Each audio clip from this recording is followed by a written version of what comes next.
So, welcome to today's presentation. My name is Peter Yosef, Senior Market Analyst at IronFX. In front of your screens, you're seeing Euro USDs for our chart. All charts to be presented are to be of the same time frame unless otherwise stated. Now, I would be highlighting that maybe the main or the most characteristic market movement in today's European session may have been the strengthening of the US dollar. It's characteristic, and we're going to be seeing that practically across major currency pairs, that the USD is gaining. Euro USD, to be more specific, may for the time being be more demonstrative of the strengthening of the USD. I would be highlighting actually two issues. The first issue would be on a monetary level, the comments made by Fed Board Governor Waller yesterday. Now, Fed Governor more or less highlighted the strong employment market of the US economy.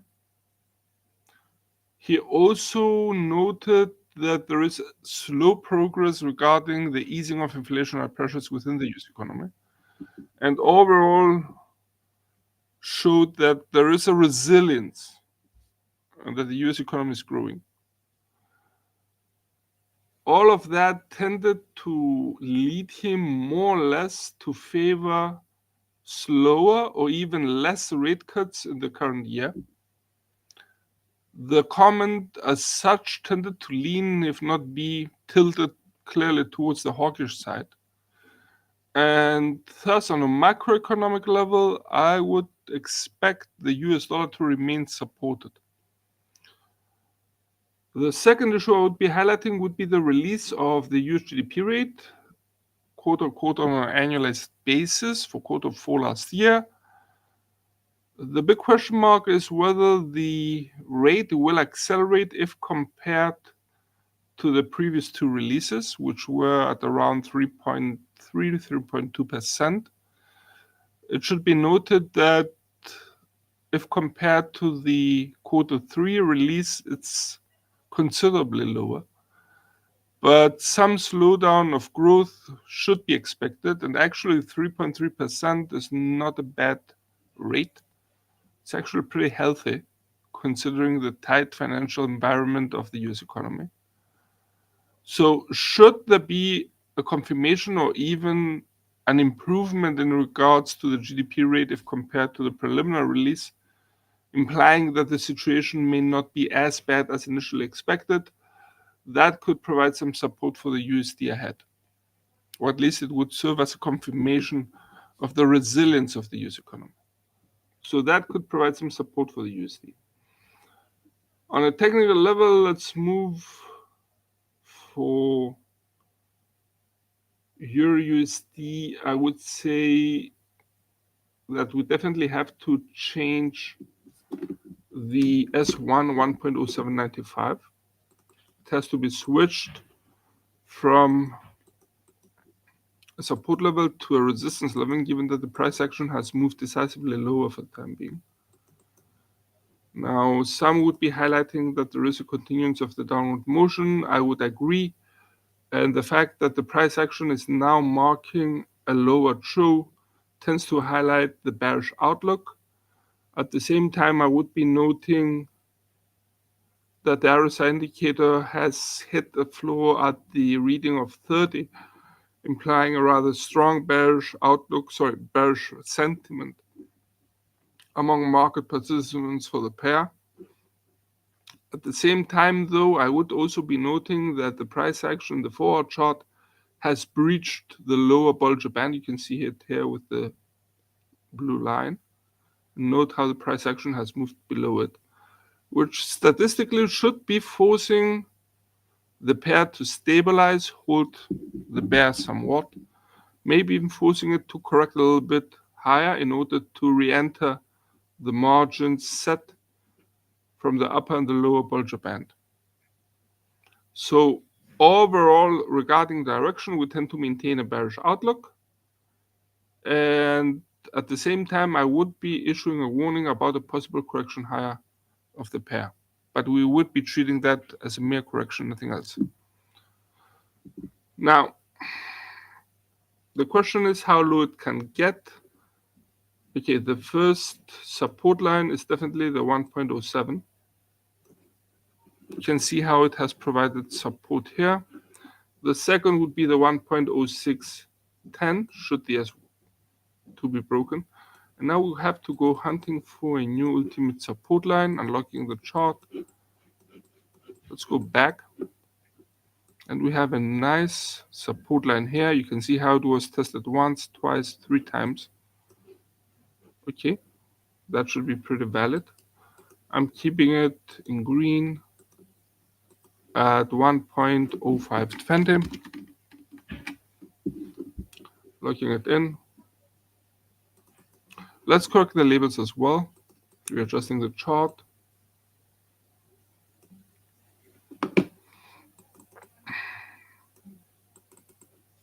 Repositioning the labels. I would expect, besides the USGDP rate you are today in the American session, markets may be quite interested in 2 upcoming events there on Friday. The first would be the release of the core PCE price index growth rate. Now, the rate is practically the Fed's favorite inflation measure, and that tends to gain substantial interest among traders. The second element the second release I would be highlighting here would be the release of Fed Chairman Powell's speech in the American session tomorrow. And should the Fed Chairman actually highlight the hesitation of the bank to start cutting rates and fear that it may start cutting rates too early, that could provide some support for the USD. On the other hand, the core PCE price index, should the rate actually remain unchanged or accelerate, that would imply a resilience of inflationary pressures within the US economy and could also provide some support for the USD. Mind you that the releases may have a reverse effect on other trading instruments, say for example US stock markets or gold, and to a way lesser extent oil. It will depend on the market reaction. Should the market reaction be wide, that could also have an impact, a slow one, but still could have an impact on oil prices as well. Should it be rather narrow or low, the market reaction, we may see it having no impact on oil prices. We see them later on as well. For the time being, once again, we maintain a bearish outlook. First support line which could be met would be set at the 1.07, a level which provided support here. And for a possible stabilization of the pair, I would require the pair to correct higher above the R1 1.0795, break the pre-mentioned downward trend line, and stabilize above the R1 and possibly between the R1 and the R2. For a bullish outlook, the bar is set pretty high. The price action has to breach the R1 1.0795, breach the pre-mentioned downward trend line, breach also the R2 1.0890, and start aiming for higher grounds. So that's a pretty remote scenario for the time being. Once again, we maintain our bearish outlook. Okay, let's have a look at USD/JPY.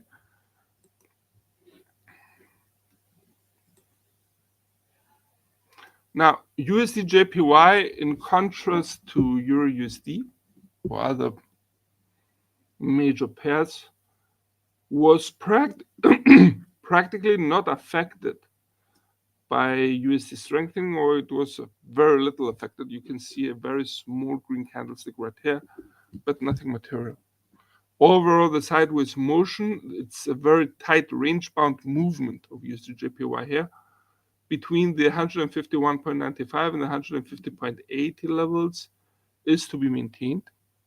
We have practically also noted the RSI indicator, which tends to remain close to the reading of 50, implying a rather indecisive market.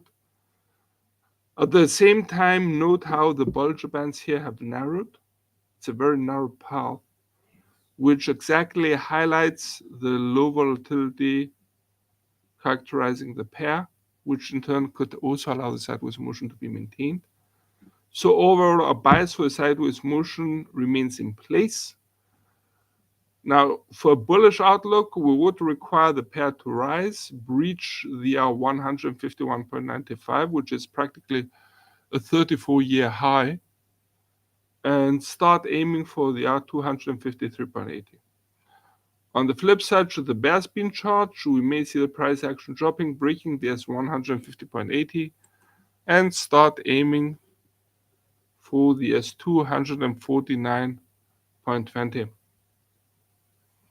On a fundamental level, we already covered the USD side of the pair, but I would be highlighting for the JPY side practically two issues.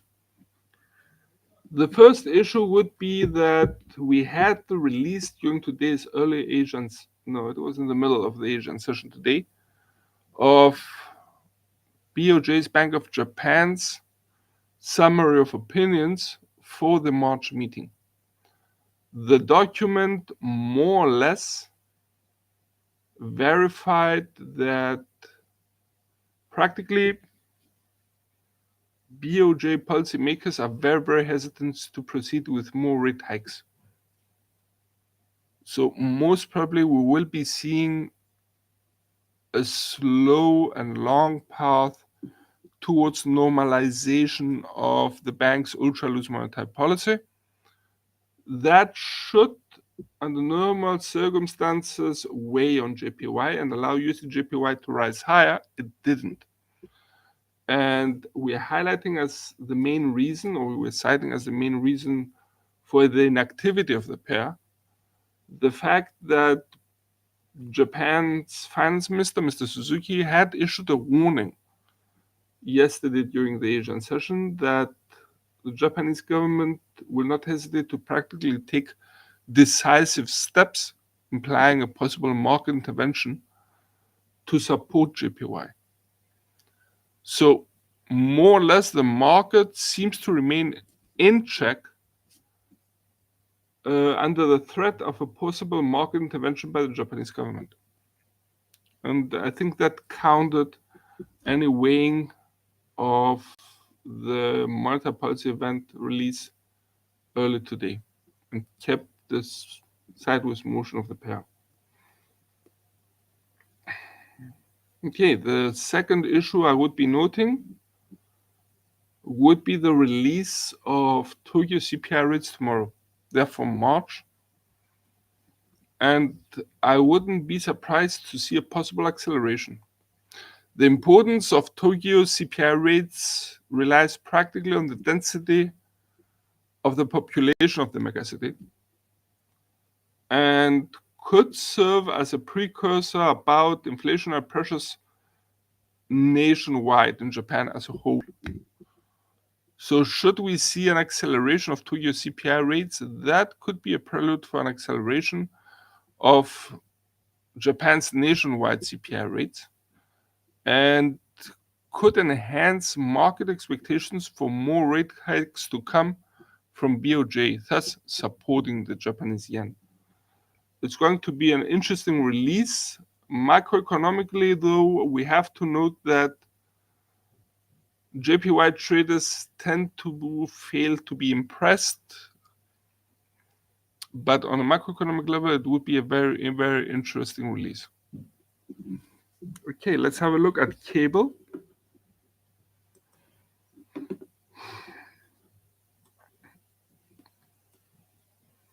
Now, the movement and the breach on a technical level of the 1.2615, in my opinion, forces us to readjust the levels of support and resistance. And at this point, I would be lowering the R1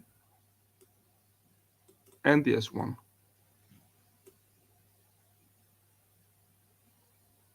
Definitely the S2 allow me to go back.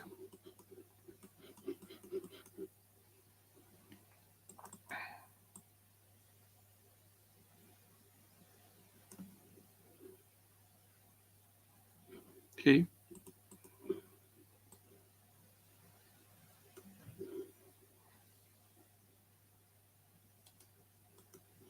Let's start with the R1, which we have repositioned at 1.2665, which is about 35 pips lower than the previous one. The S1, which is now being placed at 1.2575, another 40 pips lower than the prior S1. Let's correct the labels as well, and I'll explain more or less why we had to recalibrate practically the levels, locking everything in. Okay, let's correct the labels, starting with the R1 at 1.2665.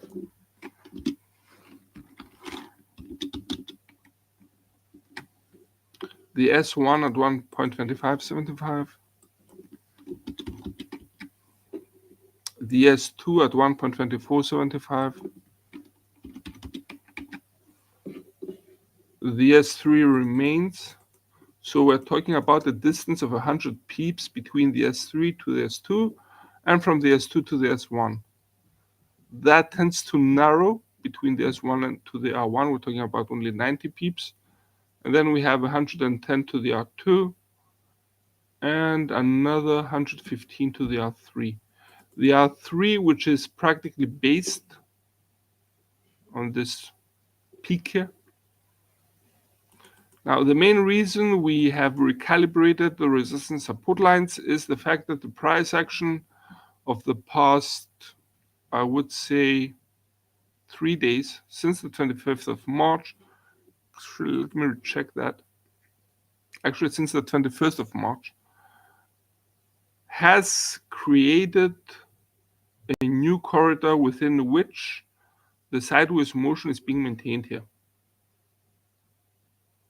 So for the time being, we tend to remain in a sideways motion bias between the R1 1.2665 and the S1 1.2575. The wide drop or the wider than usual drop of cable during today's European session may be attributed to the strengthening of the USD. That's more than obvious. But at the same time, I would be also noting the release of the final GDP rate for Q4 last year. That was during today's early European session. More or less, the final rate verified the contraction of the UK economy in the last quarter of the past year at minus 0.3%, quarter on quarter. The release signaled that the UK economy is practically in a shallow recession. And I'm saying this because we had 2 consecutive quarters, Q3 and Q4, which were in the negatives. A very shallow one, though. Q3 was at minus 0.1%, quote unquote, and Q4 was at minus 0.3%. That may darken the outlook on a macroeconomic level of the pound, and at the same time may enhance the pressure on Bank of England to start cutting rates early. So that's an issue. I would expect for the time being on a technical level the sideways motion to be maintained. I'm allowing for this because GBP USD failed to demonstrate wide losses during today's European session, as did the euro, for example. It was more moderate, and it even has started to correct higher. Note that the RSI indicator has not reached the reading of 30. Okay, it dropped, it's below the reading of 50, but still may not have dropped as widely as did Euro USD's RSI indicator. So there is a bearish predisposition on behalf of the market for the pair. That's obvious. But for the time being, it seems to be moderated somewhat. Also note how the Bollinger Bands actually failed to widen. And that's understandable in the sense that we had losses, but not those wide losses which would force Bollinger Bands to expand, to actually widen substantially. On the bearish side, I would be highlighting the fact that we have the 100 moving average crossing right now the 200 moving average. That's a bearish indication, in my opinion. So regarding direction of cable, given also that we have the bearish trend line which remains intact, but on the other hand, we can see how sorry, how the S1 is providing support, a floor for the price action. I would expect the price action of cable to remain in a sideways motion between the R1 and the S1. At the same time, though, given that we have a crossing of the 100 moving average over the 200 one, given that the downward trend line seems to remain, given that the RSI indicator remains slightly below the reading of 50, it's actually at 42 right now, all of that forces us to actually issue also a warning about possible bearish tendencies for cable. For a clear-cut bearish outlook, I would require the pair to drop, breach the S1 1.2575 clearly, maybe even with the S1 forming a resistance line after it has been breached. Overall, I would require a lower true than this one. So the S1 has to be broken. With the next possible target being the S2 1.2475. On the flip side, should the bulls take over, we may see the price action rising, breaching the pre-mentioned downward trend line in a first signal that the downward motion has been ended, but I would also require the pair to breach the 1.2665. Practically, I would require a higher high than this one, and the price action to start actively aiming for the 1.2775 resistance level. By the way, allow me to raise the rectangle which showed the prior sideways motion.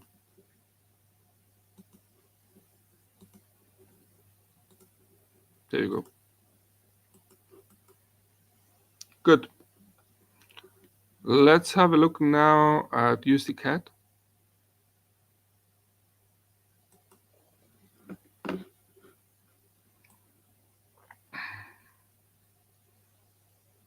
So USD CAD has been in a sideways motion as well.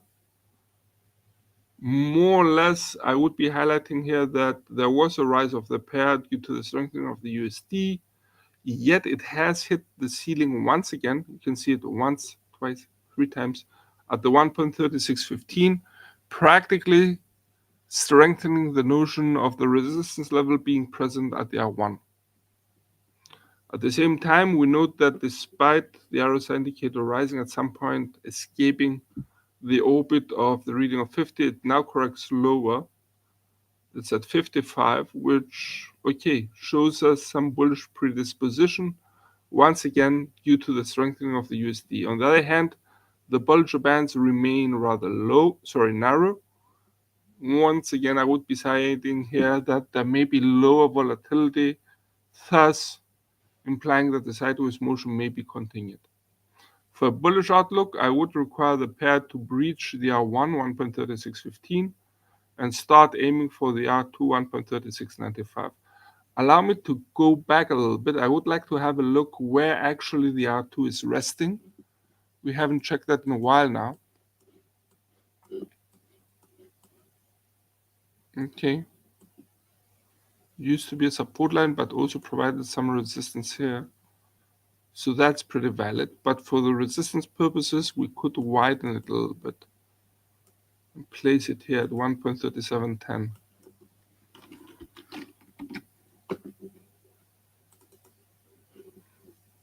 Back to the chart, readjusting it.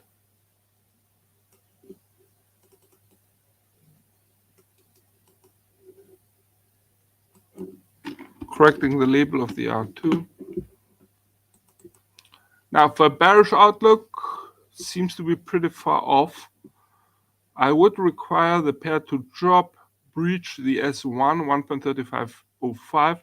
Mind you, the level used to be more of a resistance line in the past, but given that the price action has moved decisively higher, we have turned it into a support line.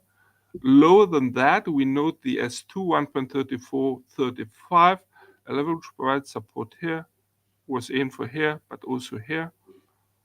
So that's pretty valid as well. For the time being, though, once again, a bearish outlook seems to be somewhat remote. So most probably we would be expecting the pair to maintain a sideways motion just below the R1 1.3615. Now, on the fundamentals regarding the pair, I would be highlighting in the next 24 hours two factors. And both, we have already mentioned the USD side of the pair. Both are related to the CAD. The first would be the release of Canada's GDP rate in the early American session today. It's for January. Sorry. It's expected to accelerate slightly. It's on a month-to-month basis. And should it accelerate, it could provide actually some support for the CAD and drive USD CAD a bit lower. The second element I would be noting, which could be affecting the CAD side of the pair, would be the path of oil prices. Should we see oil prices being on the rise, given Canada's status as a major oil producer, we may see the CAD also getting some support here. Okay, let's have a look at AUD USD.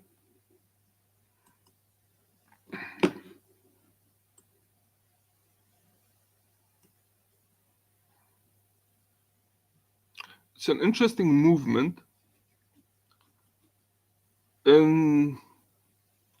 which has two elements.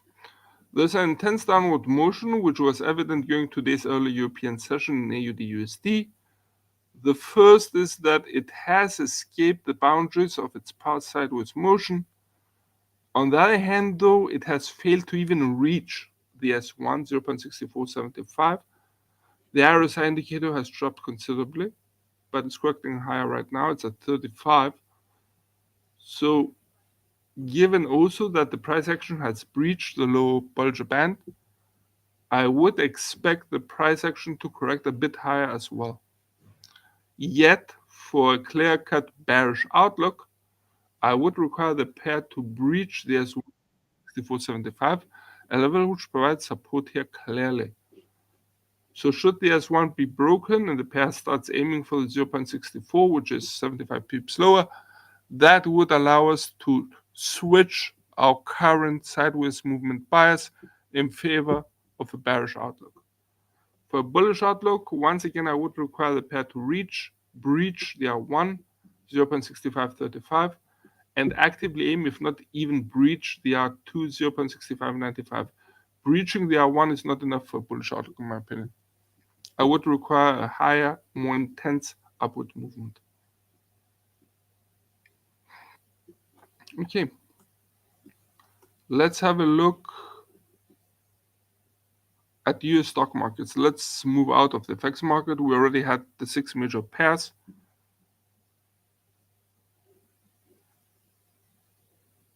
Let's have a look at Dow Jones.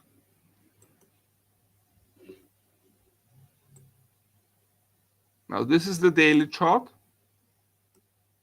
You can see how Dow Jones was on the rise yesterday, but shows little price action right now.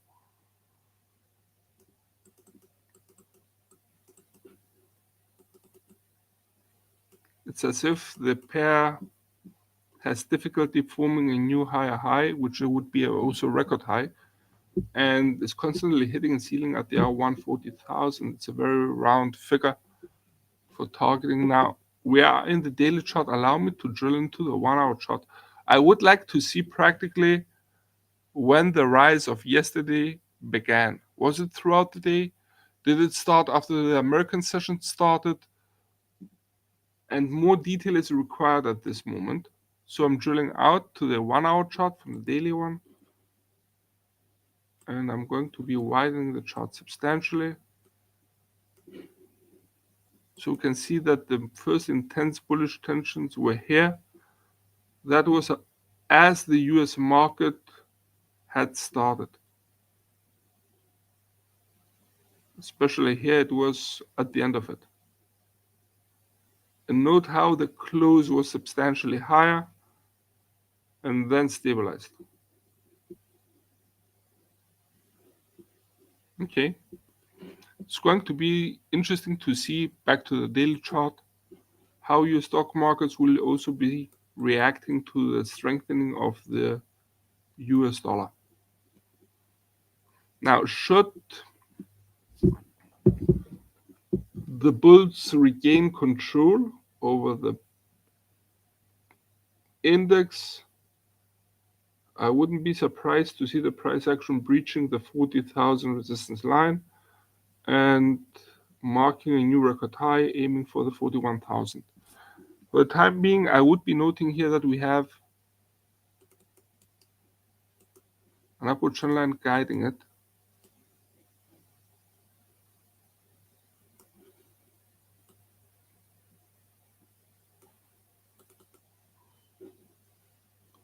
It's a little bit more long term.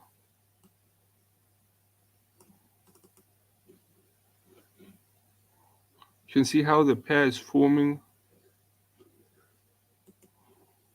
higher peaks and higher highs. The RSI indicator remains pretty close to the reading of 70. The price action is testing the upper Bollinger Band. The Bollinger Bands are widening. All of that in conjunction with the fact that the 100 moving average is diverging faster against the 200 moving average. You can see how this is widening, the gap is widening. All of that tend to imply that there is a bullish predisposition of the market, maybe even a bullish sentiment.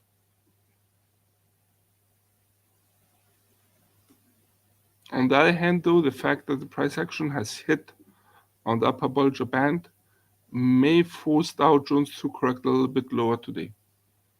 It's going to be interesting to see how this will be playing out. Both directions are quite possible, as is a possible stabilization, given that the price action has some difficulty actually forming higher highs above the R1 40,000. Okay, let's have a look now at S&P 500.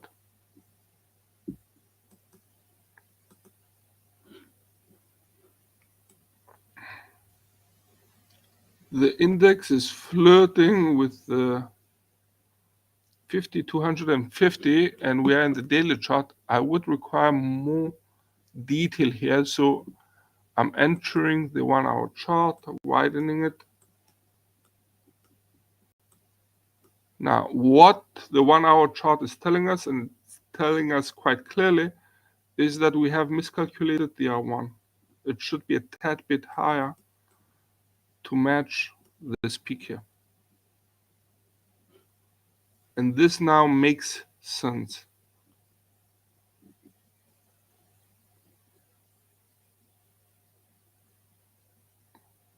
Okay.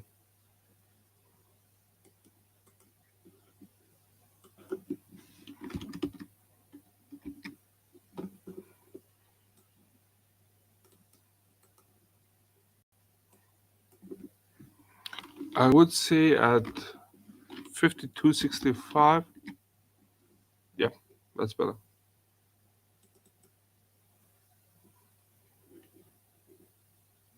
And definitely we need to narrow at the future point the resistance support lines. Back to the daily chart.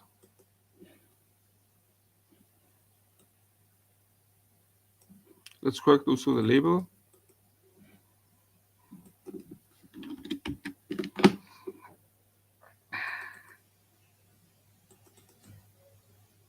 So there is a relative stabilization in a short-term outlook but the bullish outlook, in my opinion, is still present.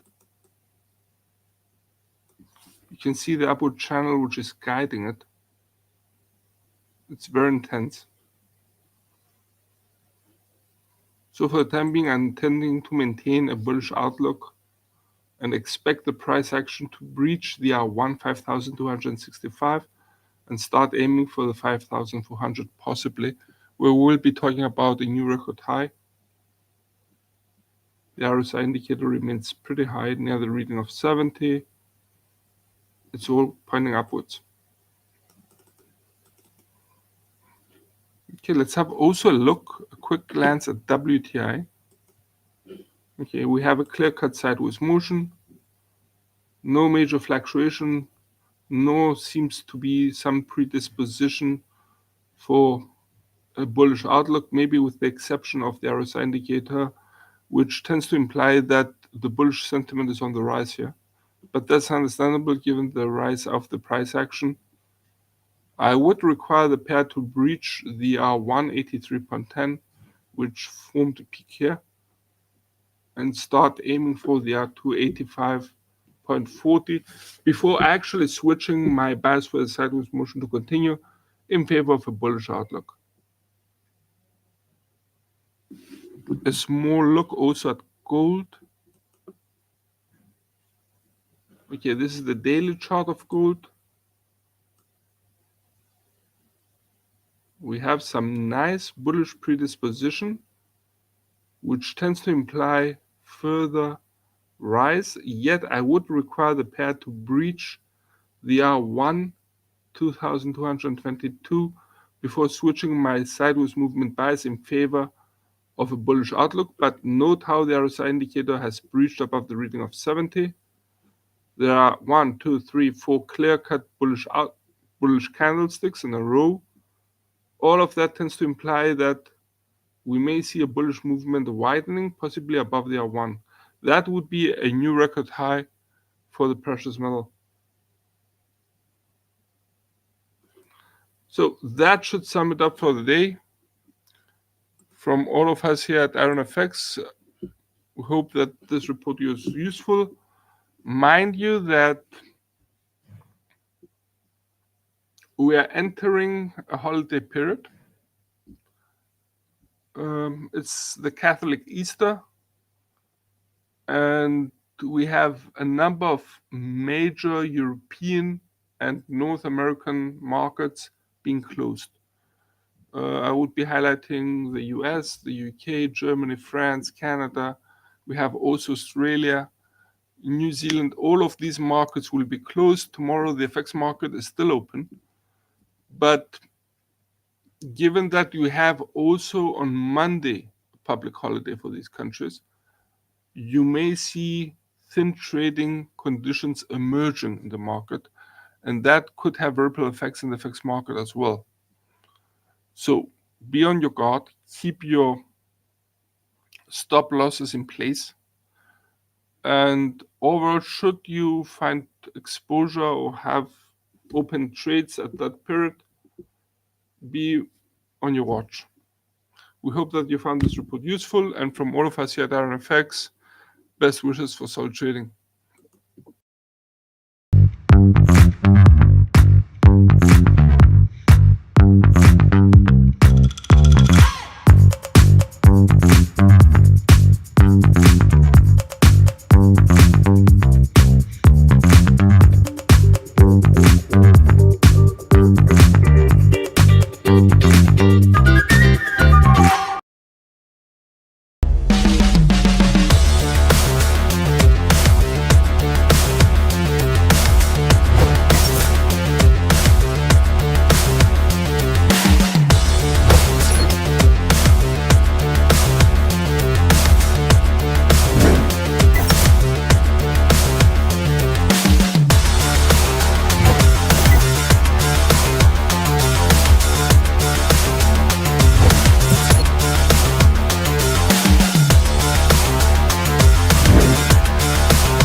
joined.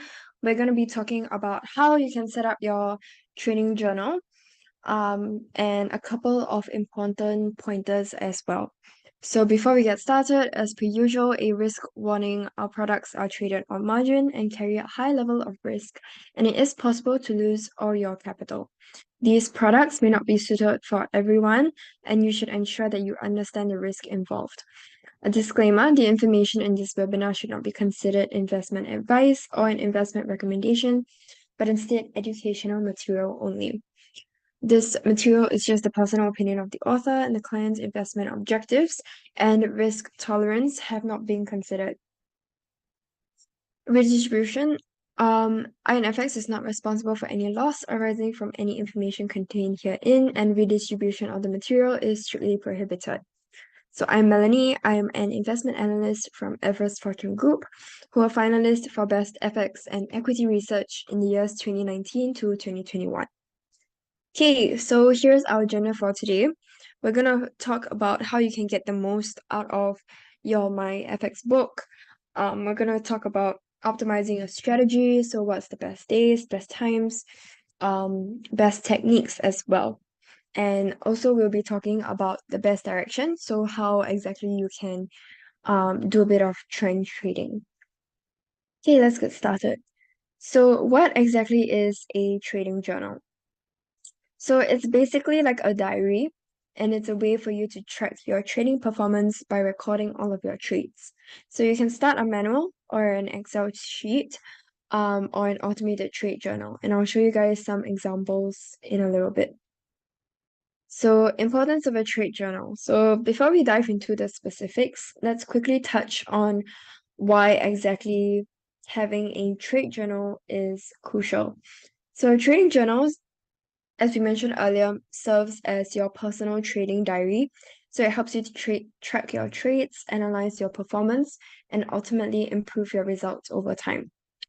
So some points on why exactly you should start using a trading journal. Firstly, is to track your progress. So it basically provides insights into your performance and helps you to identify patterns in your trades. This also helps you to learn from your mistakes because you're recording your trades and understanding the reasoning behind them so that you can learn from your mistakes, avoid repeating them in the future. Okay, so this self-reflection is crucial for continuous improvement as a trader. Next is to develop discipline.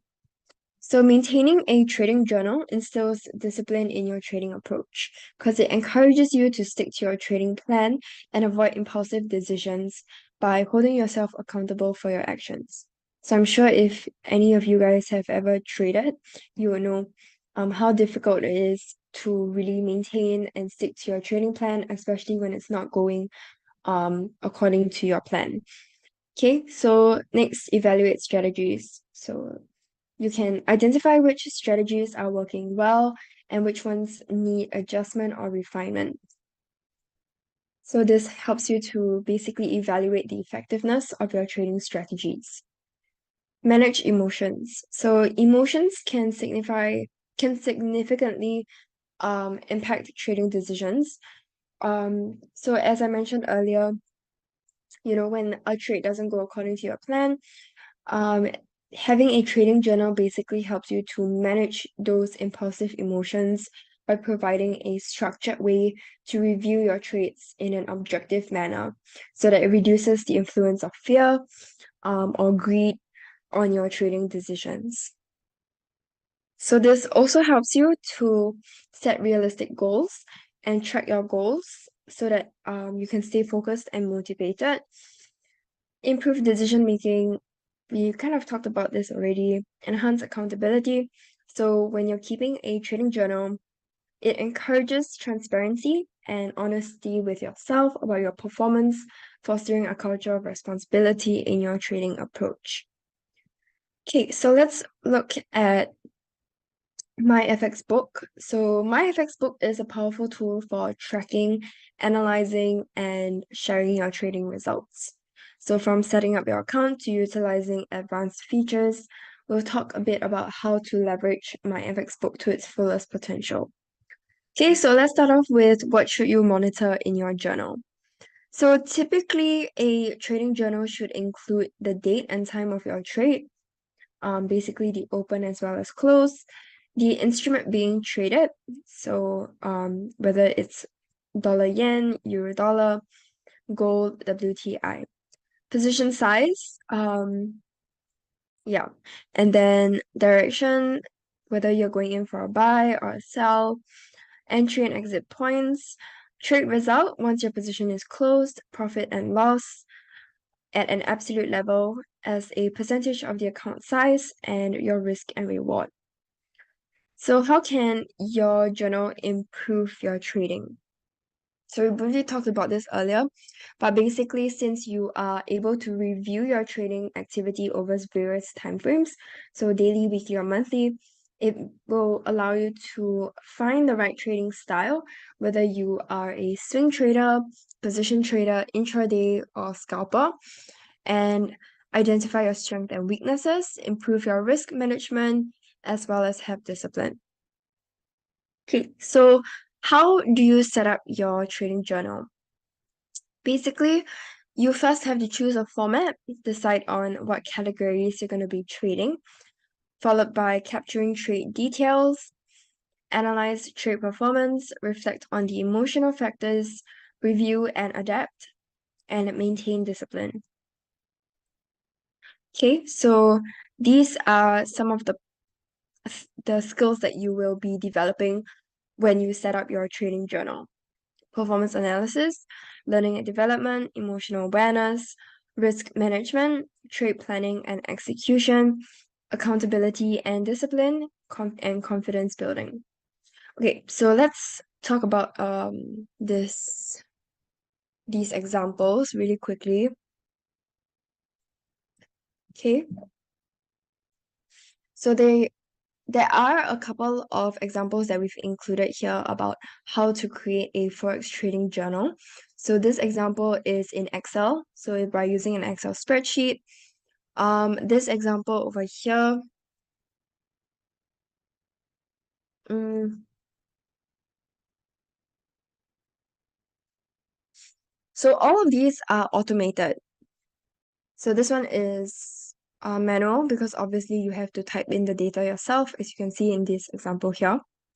Okay, but yeah, so this will basically look like this is what your spreadsheet should look like.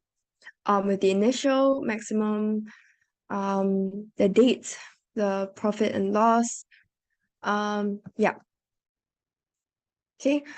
Yeah, and then for automated tradings, you can read this website as well. Okay, there are some which are free and some that you have to pay for. Okay, so the manual option is obviously free since you have to set up the table yourself. So it's really up to you and your own trading strategy. Okay, so you can go ahead and take a look at these two websites. Yeah, I'll go ahead and pop these two websites in the chat as well. So the one that I'm popping into the chat now is the manual one.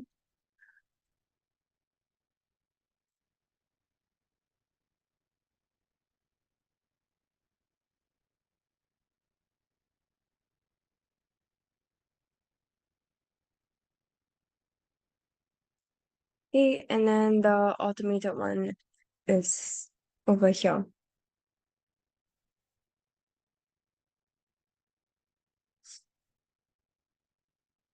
So I won't go too in-depth into how to set up your automated trading journal because I think if you go into the website, it will tell you exactly how to do it. So yeah, let's just move on. You can also look at Forex book. Okay. Yeah, so these are just some of our recommendations. Of course, it's completely up to you and your objectives when you're deciding whether which of these to choose from. But yeah, these are just some of our suggestions. Okay. Okay. Let's move on. So let's talk a bit about optimizing your strategy. So A trading journal is not just about recording your trades, but also about analyzing them to identify patterns and areas for improvement. So let's talk a bit about some strategies for analyzing your trades and refining your approach for better results. So firstly, let's start off by talking about the best times to trade. So market volatility happens throughout the week and it varies. So we're going to talk about which days tend to have higher volatility and better trading opportunities. And we're also going to introduce economic calendars and how you can utilize them to identify when market volatility is the highest. Okay, so let's look at what exactly is an FX news calendar. So firstly, on the left, over here, we have investing.com. And on the right is forexfactory.com, which is the one that I typically prefer to use. But they're basically about the same. They give you the dates that you're looking for. You can filter the dates. So if you're looking at this week's economic data releases, you can just filter it to look at this week or this month. And then as you can see from these little colored calendars, it also filters by low to high impact events. And it gives you the forecasted values, the previous values, as well as the actual values once the data is released. Okay, so these FX news calendars are important because it allows you to see at one glance all of the important economic data releases. And these data releases often create more volatility in the markets. So it's important to take note of them. So it shows you the key events such as the GDP, CPI, NFP, crude oil inventories, and even central banks' monetary policy meetings. Okay, so let's understand some high impact events. Firstly, we are looking at the US. So FOMC meetings are the Federal Open Market Committee, and this is the US Fed's way of communicating their view on monetary policies. So these normally come together with a Fed interest rate decision. So if the Fed is dovish, the USD is bearish, and if the Fed is hawkish, the USD is bullish. If interest rate goes up, the USD is bullish, and if interest rate goes down, the USD is bearish.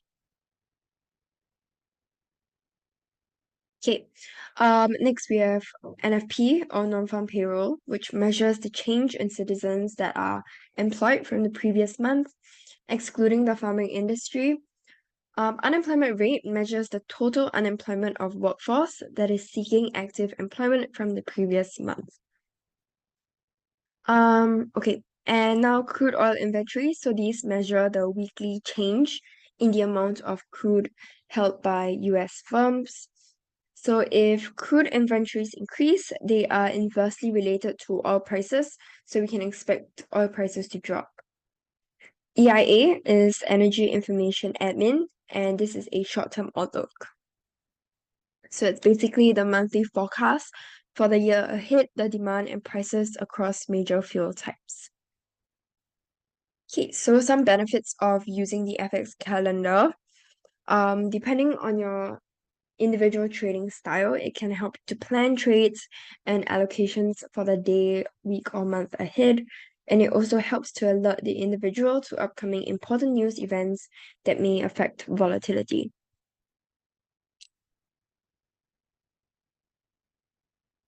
Let me know if you guys have any questions so far.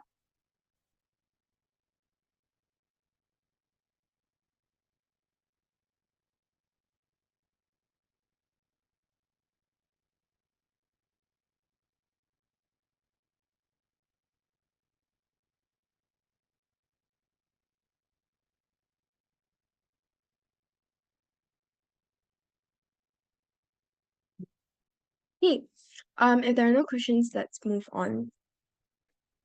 Okay, so now we are getting into kind of the fun part. We're gonna talk about some of our favorite techniques, or just some techniques that you should maybe take note of. Firstly, of course, I'm just gonna touch really quickly on this because we recently finished our Fibonacci series.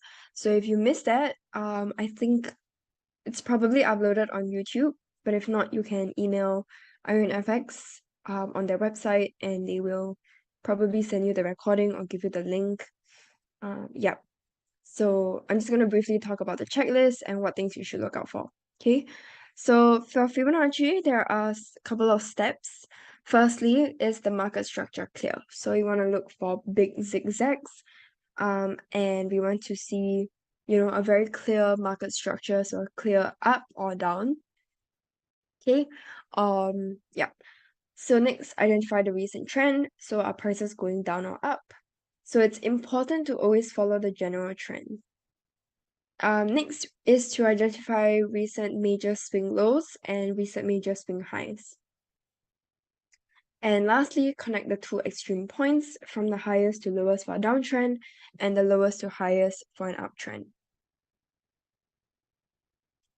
Okay, so let's move on. Next, which is quite important, is your take profit and stop loss levels. Okay, so for your take profit and stop loss levels, it's important to place your stop loss beyond a key confluence level, or if you look here, a key major resistance level. So in this case, we are going in for a sell since our take profit is below. So since we're going in for a sell, we will place our take profit before any levels. So in this case, it will be above any major support level. And for stop loss, we will place it beyond any major resistance level. So in this case, we're placing it above. Okay, so the reason for this is because price is attracted to such strong areas of Fibonacci confluence, or even if it's just multiple swing high levels that line up in the same area, that's also a major resistance area. So price is attracted to these areas. So if your stop loss is right before these areas instead of beyond it, you will most likely get stopped out before the market reverses. So like you can see over here, we would most likely get stopped out if we had placed the stop loss slightly below. Okay, for take profit, we typically recommend to place your take profit before a key Fibonacci confluence area, because when price reaches any significant area, there is a high chance that it won't be able to go beyond it. So instead of reaching your profit target, it reverses back to your entry, or even worse, your stop loss. And this is one of the reasons why people complain that the market is being manipulated, because they might miss that take profit by 1 or 2 pips. Okay? So now let's talk about another technique, which is the trailing stop loss. So in our previous slide, we talked about, we go back. So this is kind of a fixed stop loss template. So if we talk about trailing stop loss, it's a type of stop loss that is set at a certain percentage or dollar amount away from the market price. So the idea behind a trailing stop loss is to lock in profits while giving the trade room to breathe. So basically, it means that the stop loss basically follows the market price as it moves in favor of the trade. So the example I have here is, we're talking about stocks, but the idea is pretty similar if we're talking about currency. So let's say you buy a stock at $100 and you set a trailing stop loss at $10. As the stock price rises to 110, the stop loss will follow, now at $100, since 110 minus $10.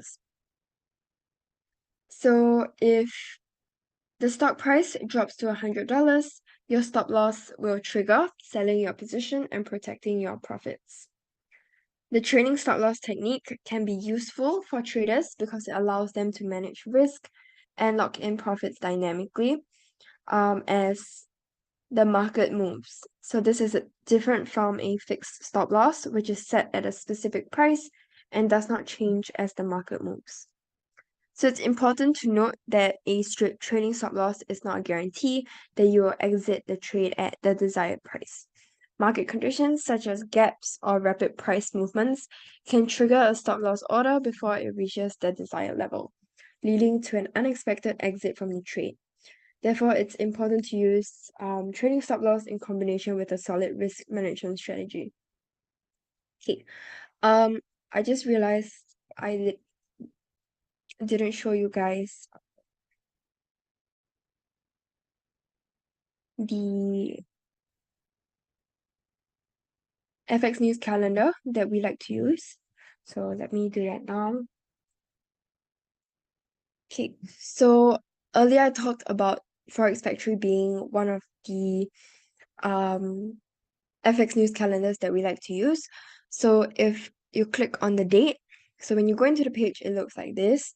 And clicking on the date, you can select this week, apply settings, and you get the whole list of news events for this week.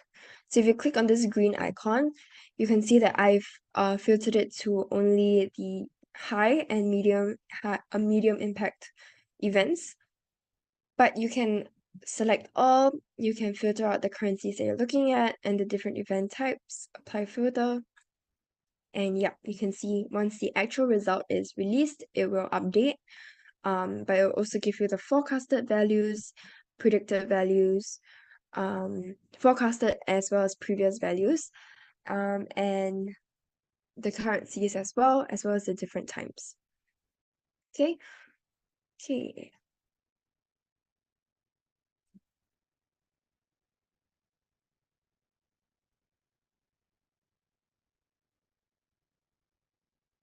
Also, if you weren't here for the Fibonacci webinars, you can also go onto forexalme.com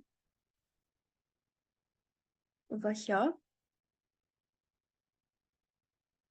Okay, and you can click on trading guides.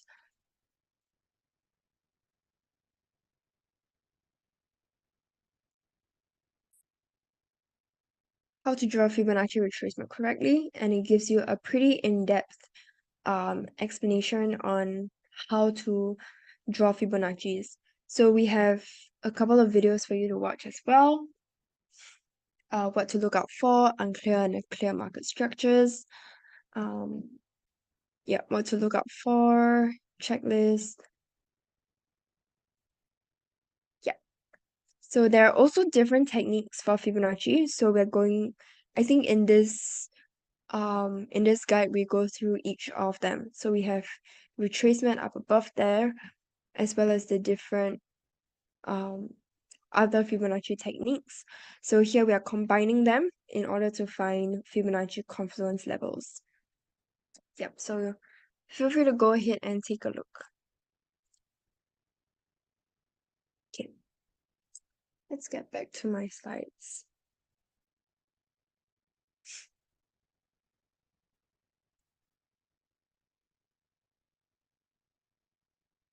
Okay, so let's look at the different methods of trading stop loss. So here's a summary of the different types of trading stop loss methods that we'll be going through today. Just really briefly, firstly is the moving average indicator, followed by parabolic star, chandelier, ATR indicator, support and resistance levels, and a combination of these methods. Firstly, we'll start off with looking at the moving average.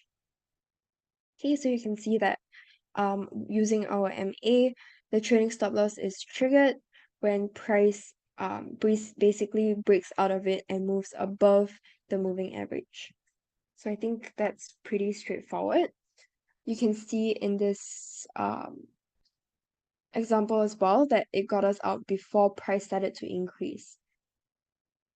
If we look at a trend line breakout, okay, actually this line here is kind of a trend line breakout. The only issue why we can't call it a trend line breakout is because trend lines have to have a minimum of 3 touches in order to be considered valid. And you can see in this case, we only have 2, okay, before price broke out of the trend line. So when price breaks up the trend line, that's typically a sign that price is gonna move in the opposite direction, which it did. So when it moved in this downtrend, so we went in for a sell entry, and then placing this trend line here, we got out when price breaks out of the descending trend line. I think that's pretty straightforward. So let's look at parabolic SAR. So kind of the same concept. Here you see when price moves below the parabolic SAR, it's typically giving us a bearish signal. So when price begins to move above the parabolic SAR, you can see that it's moving above it. It's even broken out of the top, the upper side of the indicator. Okay, so that's a sign that trend is going to change. Okay, chandelier and ATR, same concept as well. Price is moving below, giving us a bearish signal. Once price moves above or breaks above these indicators, then both of them are triggered and our stop loss, and we get out of the trade. So I think that's pretty straightforward because all of these concepts are pretty similar just by using different indicators so that you can kind of substantiate your analysis to show that, okay, price is really breaking out over here, the trend is really changing, so I should get out of the trade. Okay. In this example, so this is just another example. In this case, we have a fixed stop loss. You can see it's a fixed stop loss at the swing high. Our sell entry is here when price breaks below this line. And also it's moving below our moving average. Here's our take profits over here. So you can see instead of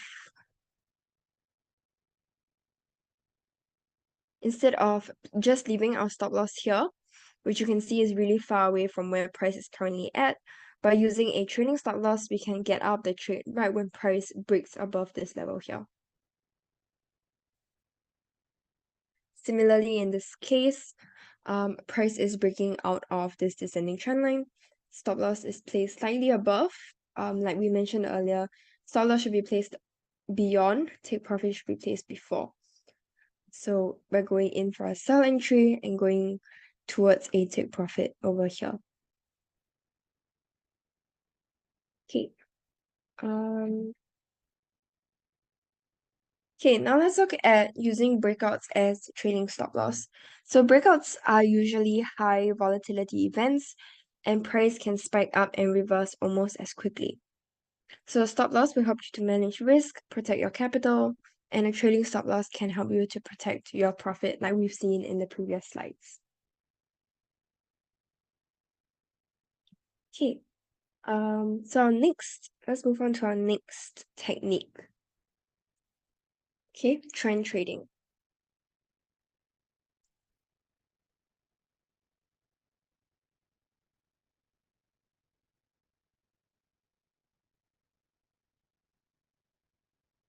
So here's a super simplified breakdown of how trend trading works. Firstly, you want to identify your trend. So in a price movement of a currency pair. So this is typically done by analyzing historical price charts, and an uptrend is characterized by higher highs and higher lows, while a downtrend is characterized by lower highs and lower lows. Okay, so entry points. Once you have identify a trend, the next step is to find an entry point. So in an uptrend, you might look to enter a trade when the price has retraced or pulled back slightly from its recent high. So basically, you're anticipating that the trend will continue.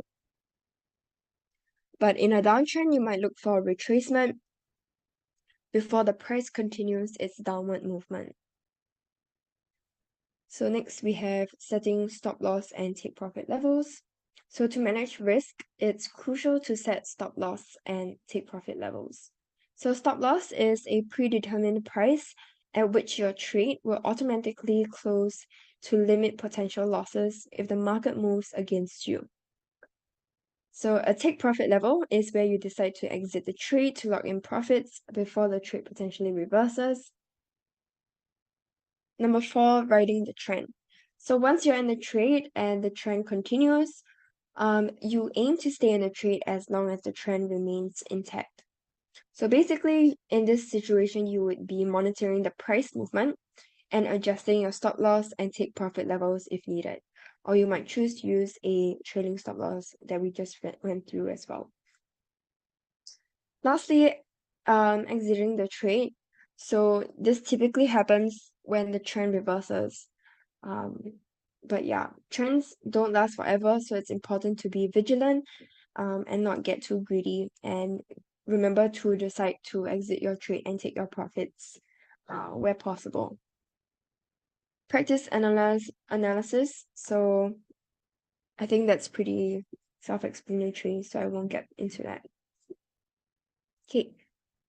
So pullback support and resistance. So these are pretty basic trading knowledge, I suppose. But basically, a pullback support is a strong level of support which breaks out from a previous resistance level and price is now dropping back to visit it again.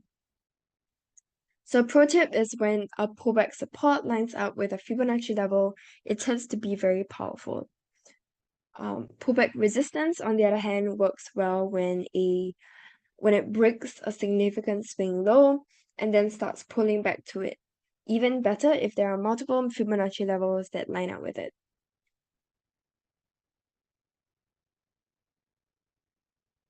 So here's an example. So you can see at the red area, price tested this level 3 times with multiple swing highs in line with one another. And once price breaks the red area, it becomes a pullback support level. Then we expect price to pull back or retrace this level, which you can see from the dotted arrows.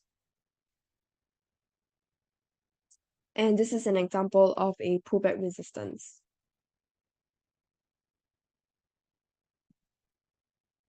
So you can see once price breaks the level, it becomes a pullback resistance, and we expect price to retrace and pull back to the same level, like you can see from these red arrows.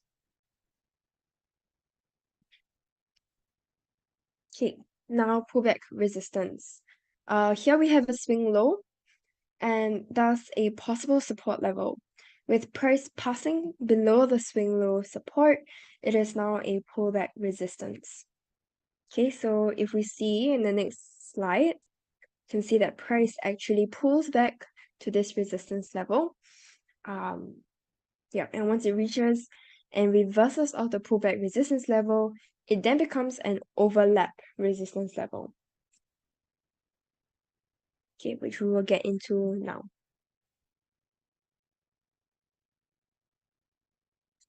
So overlap resistance occurs when price reacts off a particular level from the top and from the bottom. So the more times that it reacts off this area, the stronger the overlap area. This basically means that there are bulls and bears that are respecting that area, so it's important to take note of that. Okay, so here the pro tip is that if the overlap area lines up with other elements, such as Fibonacci or graphical elements, it will make it even stronger. So that's basically what we call the confluence areas. Yeah, that applies for any support and resistance level that you can find. If you can support it with your Fibonacci, your pivot points, your pivot point indicators, that would be even better. Okay, so here's an example. Basically, you can see how once price breaks below the support at 105.643, you can see how price retraced or pulled back to this resistance level and reversed off of it, making it now an overlap resistance.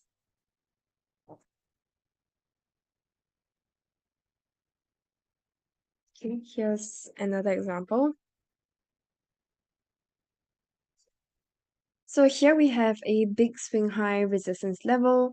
Price surpasses this level and becomes a pullback support where we expect price to pull back to that level.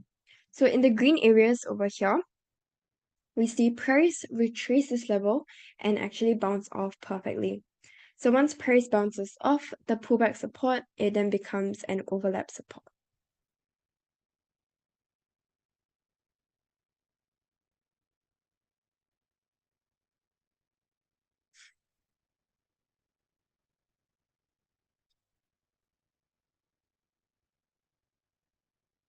Okay, in our second example, we see two swing highs lining up. So we have a swing high resistance. So price has surpassed this level as well and making it a pullback support. Here we can expect price to retrace to that level. So you take note of the blue circles. Price bounces off this level twice, making it a strong overlap support.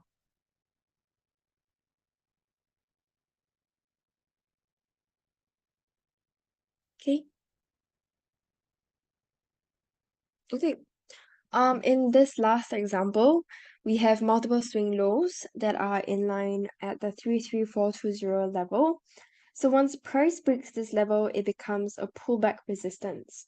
We can see price has tested this level 3 times, 1, 2, 3 over here, making it a strong overlap resistance level.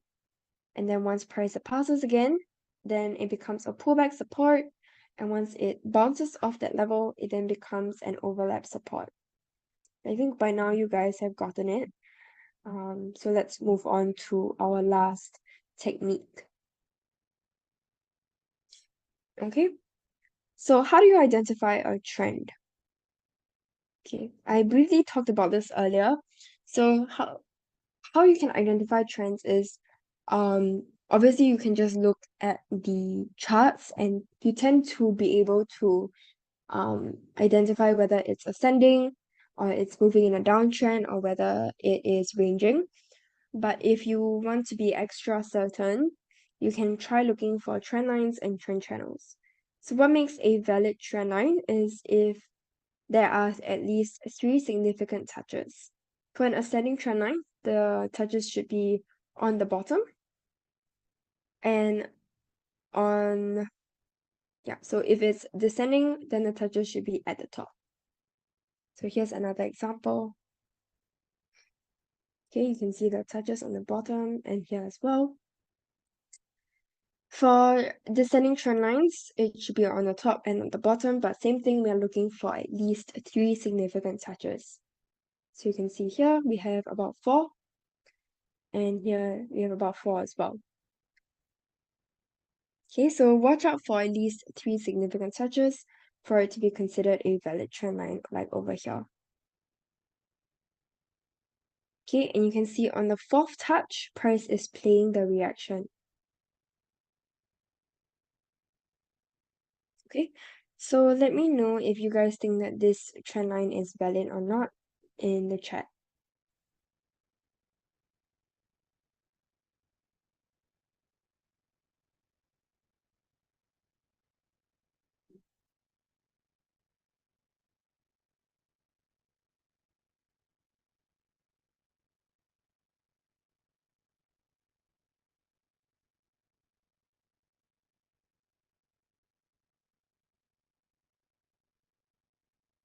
Okay, someone said that it's not valid.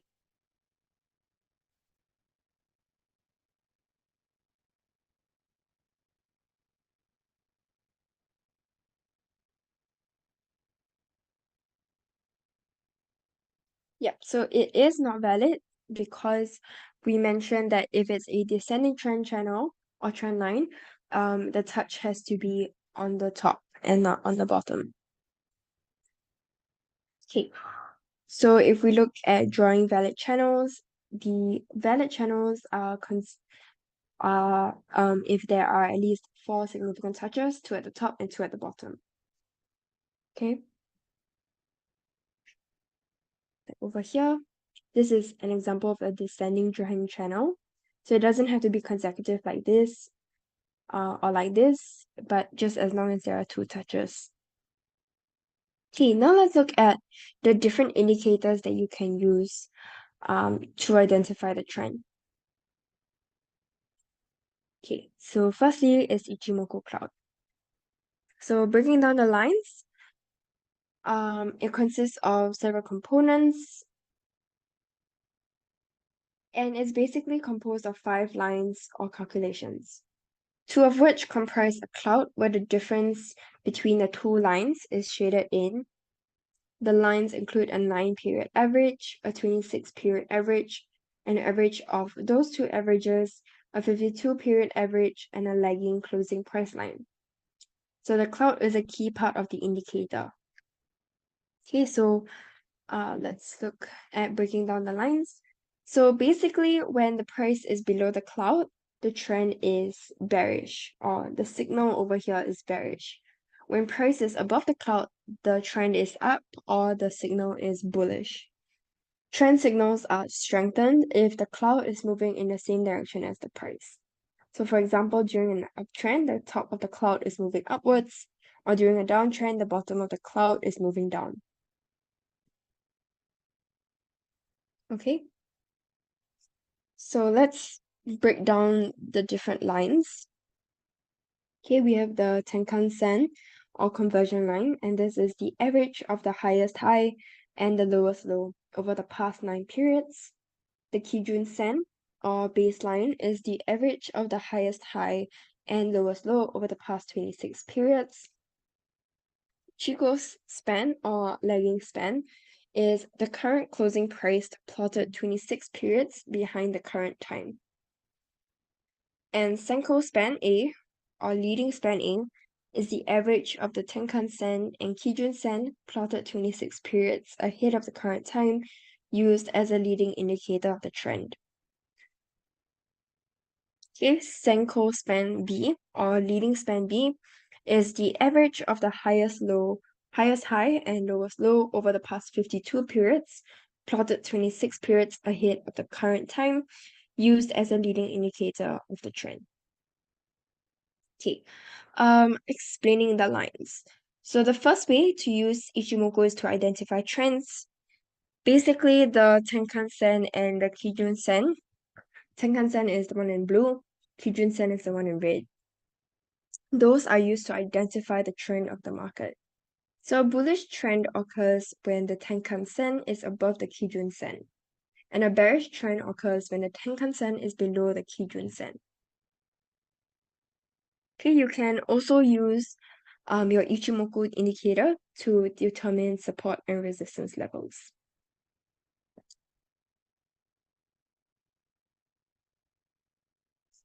Okay, now the third way to use Ichimoku is for confirmation. So the Chico span is used to confirm the signals that's generated by the other lines, and if the Chico span is above the current price, it confirms a bullish trend. If the Chico span is below, then it confirms a bearish trend.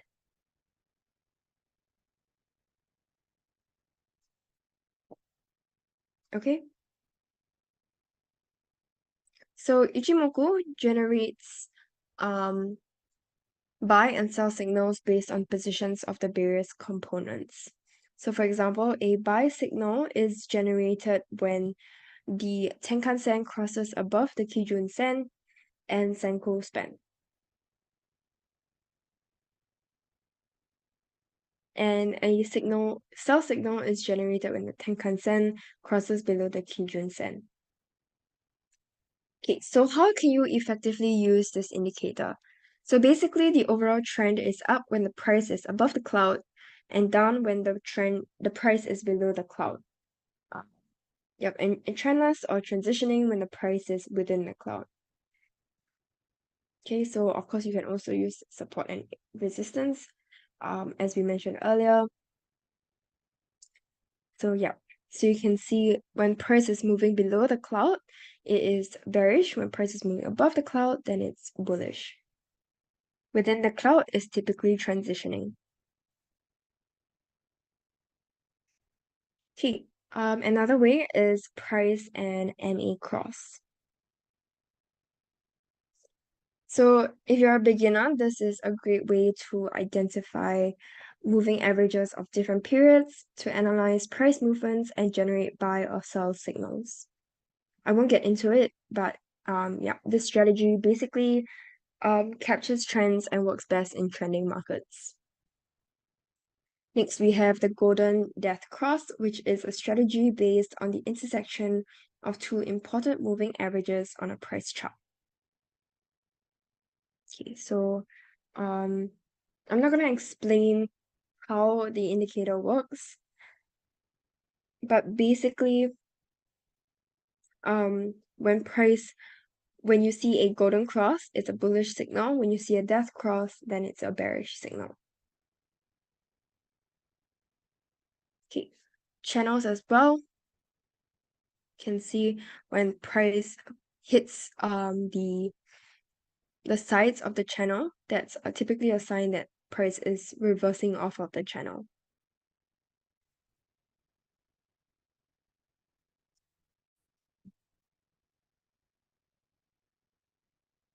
Okay, so when you are deciding which settings to use for your moving averages, try and make sure that it touches the bottom of the bottom or the top of the price as much as possible. Same for natural moving averages. And a double break is basically when price breaks below the moving average as well as your trend channel. So basically, as I mentioned earlier, when you have an analysis, you want to try and make sure that you use different indicators to support that analysis. Okay? Yep, so that's what we call confluence. You can see in this case, we are using a trend channel, Ichimoku, as well as moving average, as well as your death cross. Okay, you can see we see this price moving upwards. Okay, so to wrap things up, we'll quickly go through the disadvantages of trend trading. So basically, it can give you false signals, late entries, some choppiness as well, whipsaw trades, which basically means that traders enter and exit positions quickly due to volatile price movements, which can result in losses. Limited profits in ranging markets, and it might require timely decision making. And lastly, noisy price data. So to overcome it, you want to make sure that you have all of these in check. And how you can make sure these are in check is by basically making sure that you use a trading journal so that you can track your trades, track your strategies to see what works and what doesn't. Okay, and this is just to show you guys what an unclear market structure looks like on a 15-minute time frame. You can see it's pretty messy. There's no clear price movements. But when we change to 1 hour, you can see it's pretty clear. Okay, so yeah, so this is just a kind of a rule of thumb to live by. So if the clearer the swing low, the clearer the swing high, the clearer the trend between these 2 points, the more accurate your analysis will be. Okay, that brings us to the end of my slides. Thank you guys so much for joining me today. I hope you guys found this helpful. And yeah, have a great rest of your week, and I'll see you guys next week. Bye, everyone. Thanks, everyone. Bye.